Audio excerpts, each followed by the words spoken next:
Hello everyone. I've actually been resisting making a video about this for some time because it has so far proven to be a very divisive issue within this movement. A lot of people are getting very upset, but with a great deal of reluctance, I've decided to come out and make a video. And it's actually going to be a video response if it's accepted.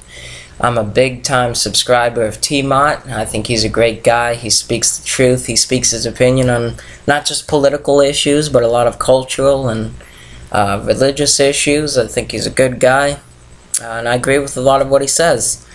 But you're not going to find a guy that you agree with on everything. If you're looking for that person, then keep looking, because you're not going to find him. I mean, that's just human nature. We're inclined to disagree.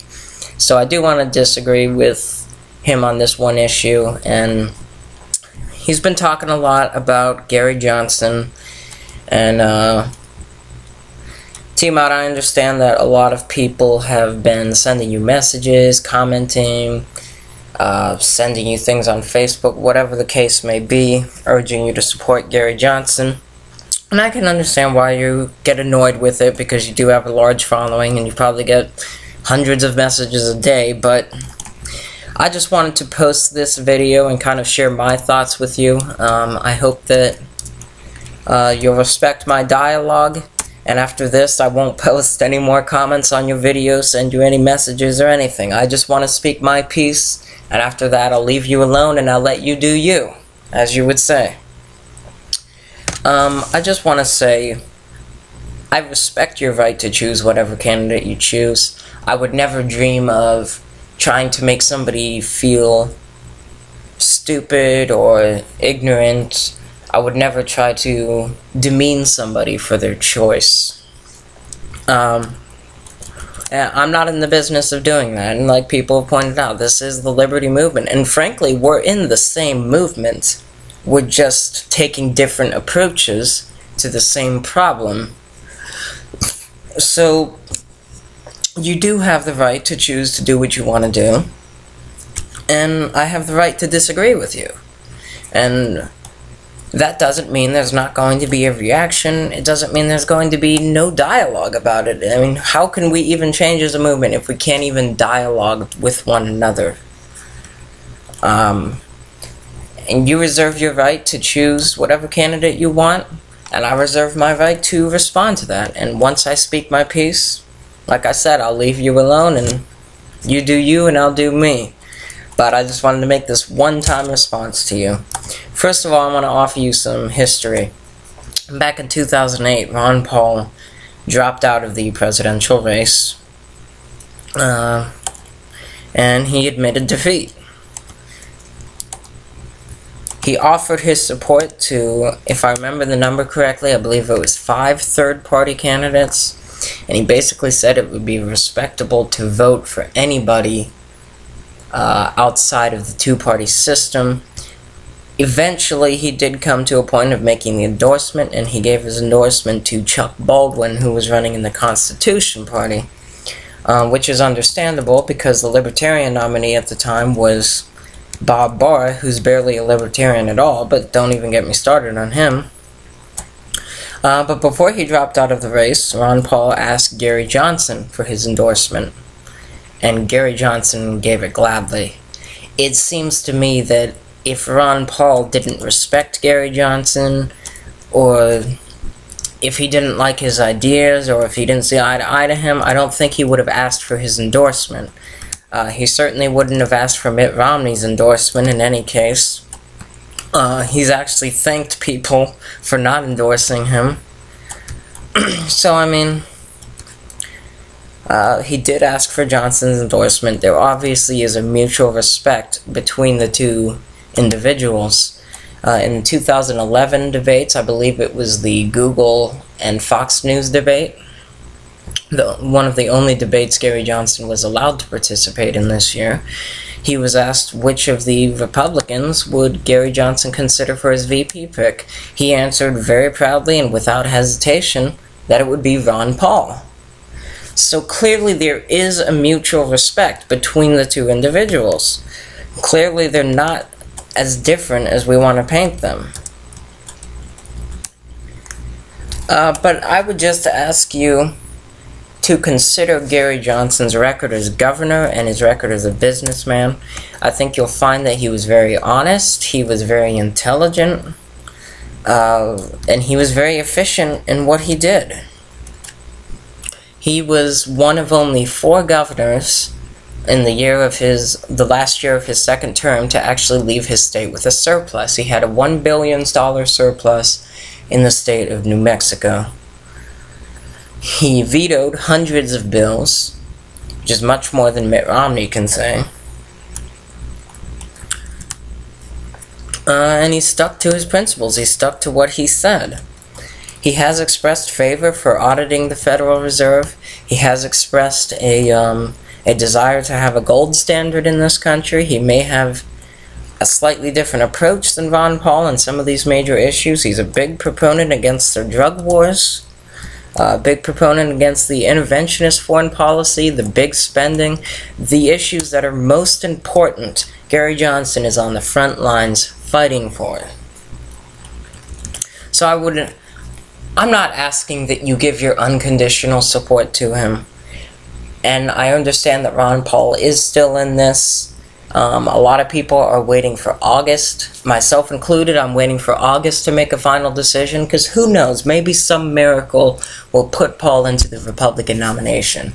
But if not, I will be giving my support to Gary Johnson.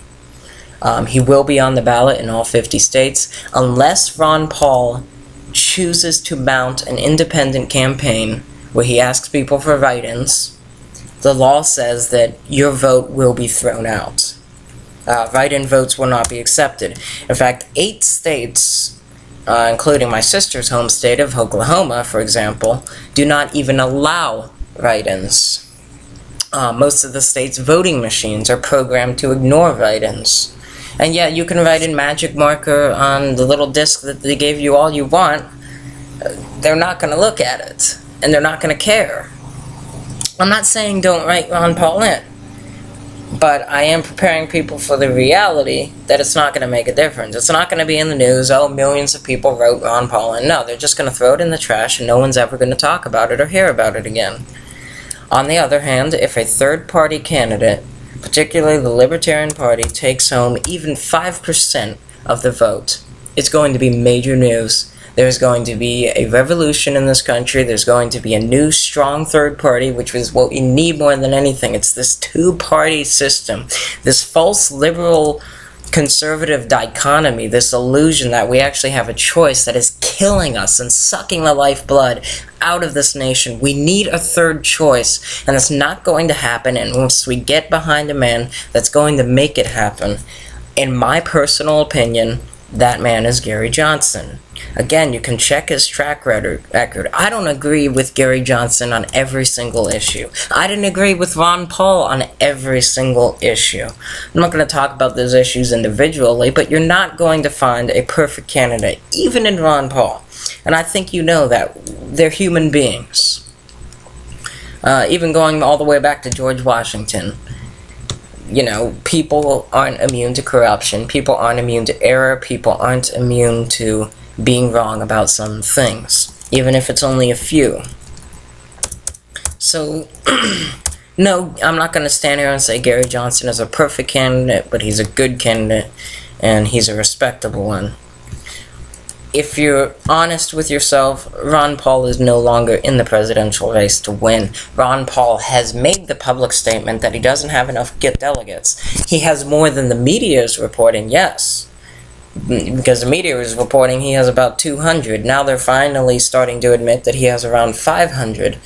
But no matter how you look at it, he doesn't have enough to win the nomination. And he himself has admitted that. And I think he'd know better than we do how many delegates he has. He's on the inside of the campaign. He's the one running it.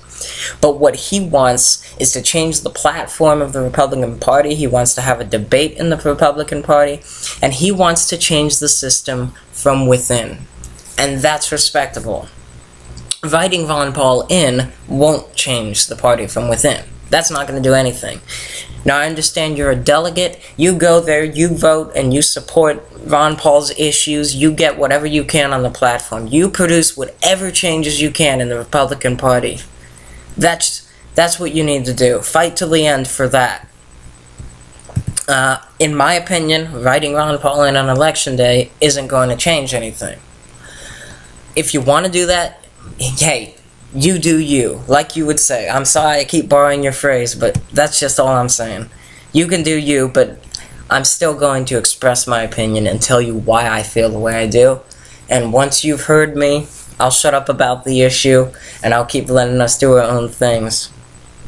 But yeah, Ron Paul is trying to change the party and change the system from within the system.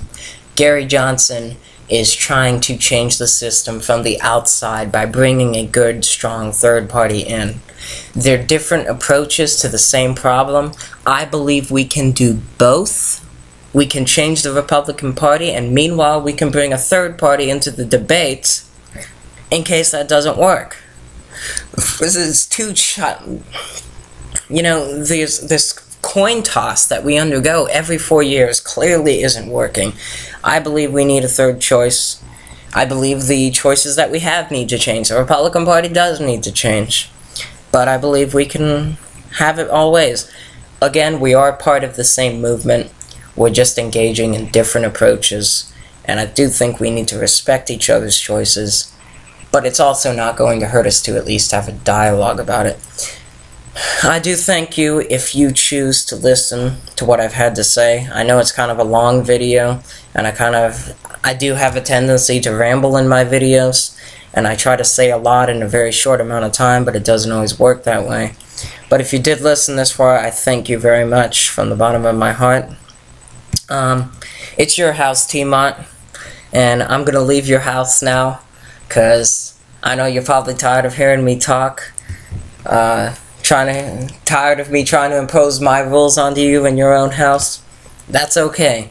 I'm going to take my leave now, and I'm going to go back to my house. And anytime you want to come over to my house, T-Mont, you can put your feet under my dinner table anytime you want. So you're always welcome in my house. I'll see you later. You keep fighting, and I'll keep fighting too. And how about we leave it at that? God bless, and again, thanks for listening.